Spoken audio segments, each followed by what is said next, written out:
देखिए, दहशतगर्दी का सबसे बड़ा हमें ख़तरा हमारी नेबरिंग कंट्री से ही है।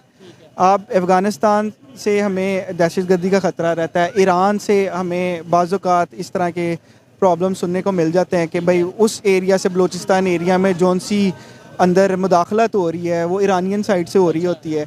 ये वाहिद शायद पाकिस्तान नहीं है जिसने ये कहा है कि हमें नेबर कंट्रीज से सिक्योरिटी का थोड़ा इशू रहता है, और वो नेबर कंट्रीज में दहशतगर्दी का इशू रहता है। ईरान और अफगानिस्तान का नाम लिया, वाहिद पाकिस्तान है जिसने इंडिया का नाम नहीं लिया। अभी डेरा इस्माइल खान में सिक्योरिटी फोर्सेस के ऊपर अटैक हुआ है, पुलिस स्टेशन के ऊपर अटैक हुआ है, जिसमें तकरीबन खबर के मुताबिक 20 से 25 जवानों की जानें गई हैं। अब इंडिया जो है वो मजीद उनको तंग करेगा, और ये जो अभी शेख यूनिस साहब हैं, हाँ। इनको मजीद इनका जो तख्ता इक़्तिदार से इनको पलटा देंगे, हाँ, मजीद ये उसको लेके आएंगे हाँ। जो इनके मफाद के लिए बेहतर होगा। मतलब इंडिया ऐसा करेगा कि बांग्लादेश के अंदर ऑटोमेटिकली वो गवर्नमेंट आ जाएगी जो इंडिया को सपोर्ट करेगी। बिल्कुल ऐसे उनको चाहिए ही ऐसा बंदा, हाँ। जो उनके मफाद के लिए हाँ। सांस में सांस ले, हाँ। उनके वो जो नारा लगाते हैं उसके साथ नारा लगाए। हाँ। उनको मफाद परस्ती की जरूरत है। ये लोग जो बाहर कंट्रीज में लोग हैं, मीडिया हर जगह पे मौजूद होता है, सोशल मीडिया से वो क्या सोचेंगे यार पाकिस्तान में इस टाइम सिचुएशन क्या है, और एक दो नहीं 25 के करीब, 24-25 के करीब जवानों की जानें गई हैं। जी बिल्कुल, ये जो 20-25 जानें गई हैं, ये जख्मी हुए हैं, ये देखें कि ये कीमती जानें होती हैं। और ये देखें, अगर हम इधर पाकिस्तान में देखते हैं कोई न्यूज़ के किसी मुल्क में या किसी इलाके में या कोई इस तरह से अटैक होते हैं, तो हम इधर बैठे सोचते हैं कि वो इलाका नहीं ठीक। तो देखें अफगानिस्तान का एक कंसेप्ट हमारे माइंड में बना है। जी बिल्कुल, देखें हम इधर बैठे उस इलाके के बारे में सोच लेते हैं कि वो इलाका नहीं ठीक। तो क्या लगता है कि वो ये जो गैर मुमालिक है वो नहीं सोचते कि पाकिस्तान की सिक्योरिटी इतनी मतलब लो है, ये अपनी हिफाजत नहीं कर सकते।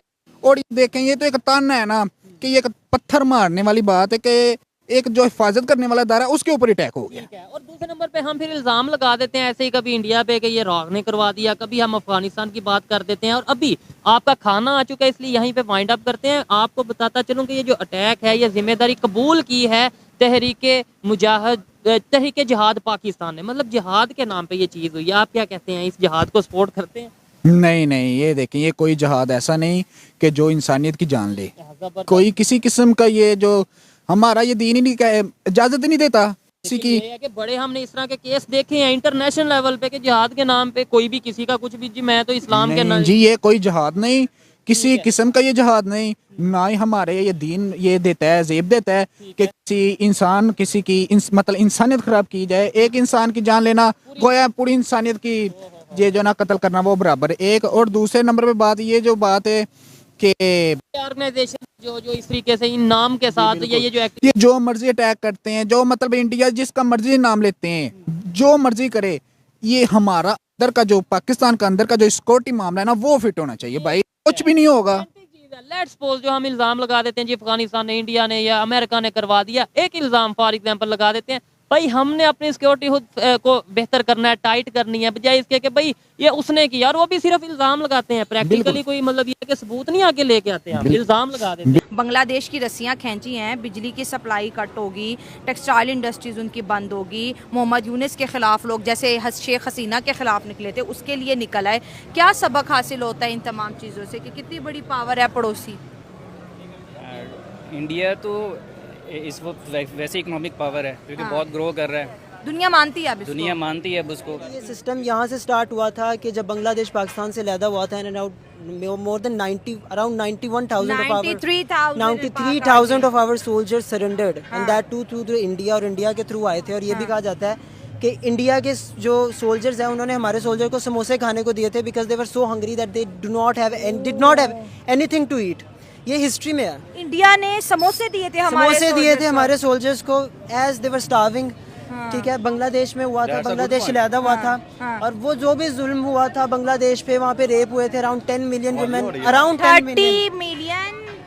Million women were those who were raped this is just the history books of around the world speaks, ठीक है। नॉट द मुतालिया पाकिस्तान Okay, says. ठीक है। लेकिन खैर whatever the reason Bangladesh अलहदा हुआ था, आई बिलीव वो सही हुआ ठीक था है, ना? इंडिया की सपोर्ट से बना, ठीक है। बिल्कुल इंडिया की उसमें सपोर्ट थी सर वो कोटे का। कोटे का मेरी ऑडियंस को सब पता है। बात ये है कि मोहम्मद यूनुस ने इंडिया से बिगाड़ी, आज बांग्लादेश की आवाम मोहम्मद यूनुस के खिलाफ खड़ी हो गया। अडानी साहब ने बिजली की सप्लाई जो है कम कर दी है, लोड शेडिंग कर दी है। इंडिया के बगैर क्या बांग्लादेश चल पाएगा?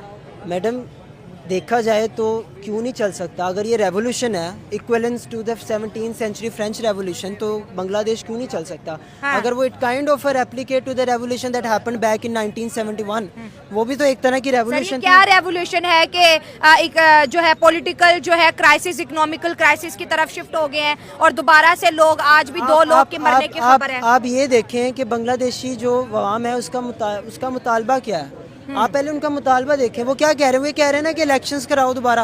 हाँ। वो यही कह रहे हैं कि दोबारा इलेक्शंस कराओ। अब जो हमारे जो टेक्नोक्रेट कैपेसिटी में आए मोहम्मद यूनुस, टेक्नोक्रेट कैपेसिटी में, is a Nobel prize winner, हाँ, whatever the authority is holding right now, he is having the same strategy as of the हसीना वाजिद।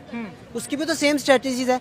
अगर लोग वहाँ के खड़े हो रहे हैं, जुल्म के खिलाफ ही खड़े हो रहे हैं, बेशक। अब देखिए मैडम, कहीं पे भी जब जर्मनी के साथ क्या हुआ था, लेकिन ठीक सर है, अब देखिए आप ये हम ये देखें, कह रहे हैं कि रिजीम चेंज होता है तो बांग्लादेश में तो खुशियां मनानी चाहिए। पहले उन्होंने इंडिया के खिलाफ नारे लगाए, जब इंडिया ने एक एक करके सारी नेमतें उनसे सवाल छीनना देखिए, शुरू देखिए, कर दी हैं, ये तो अब वो सवाल- दोबारा से कह रहे हैं कि मोहम्मद यूनुस को भगा दो, क्योंकि अब उनसे वो सख्ती बर्दाश्त नहीं हो रही। मेडिकल वीजा प्रोसेसिंग इंडिया ने स्लो कर दी है, जो बॉर्डर मैडम, क्रॉस करते थे वो स्लो हो गए मैडम हैं। देखें, हाँ। जब खुशियाँ आती हैं ना, तो खुशियाँ हैं रेवोल्यूशन के, एक तरह से खुशियाँ हैं। आप लोग रोना बंद कीजिए।